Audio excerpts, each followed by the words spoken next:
ఇది నా బడి. ఈ విధంగా ముందు అందంగా ఆకర్షణీయమైన పెయింటింగ్స్ని వేయించడానికి దాతల సహకారంతో నేను ఈ పెయింటింగ్ వేయించి పాఠశాలల్లో ఆహ్లాదకరమైనటువంటి వాతావరణాన్ని రూపొందించడానికి నా వంతుగా నేను ఈ ప్రయత్నం చేశాను. అట్లాగే మనం చూసుకున్నట్టయితే ఇది 5th క్లాస్ రూమ్.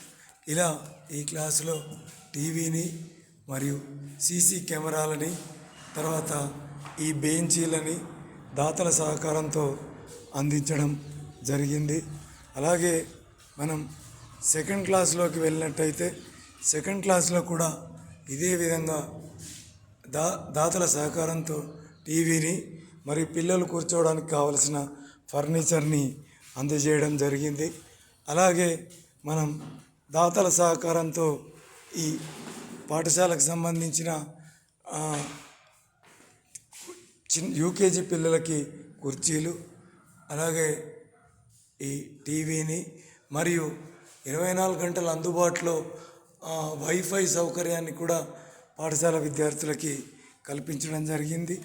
అలాగే ఈ విధంగా పాఠశాల అవుట్ ప్రాంగణంలో సీసీ కెమెరాను కూడా ఏర్పాటు చేయడం జరిగింది. అలాగే పిల్లలకి అవసరమైన కాగితాలని జిరాక్స్ తీయడానికి దాతల సహకారంతో ప్రింటర్ని, అట్లాగే పిల్లలు తాగడానికి చల్లటి నీళ్ళు తాగడానికి అవసరమైన వాటర్ ఫ్రీజర్ని, ఇలా అనేక సౌకర్యాల్ని దాతల సహకారంతో తీసుకొని సమాజాన్ని భాగస్వామ్యం చేసి పాఠశాలలో అనేక రకాలైన సౌకర్యాలను సమకూర్చడం జరిగింది. ఈ పోడియంని కూడా మనం దాతల సహకారంతోనే తీసుకోవడం జరిగింది. ఈ విధంగా అనేక సౌకర్యాలని నేను పాఠశాలకి నా వంతుగా నేను అనేక సౌకర్యాలని దాతల నుంచి పొంది ఇవాళ పాఠశాలని కార్పొరేట్ స్థాయిలో తీర్చిదిద్దడానికి ప్రయత్నం చేయటం జరిగింది. ఇంకా కొన్ని సౌకర్యాలు కల్పించాలి. రాబోయే కాలంలో దాతల సహకారంతో వాటిని కూడా కల్పిస్తాను.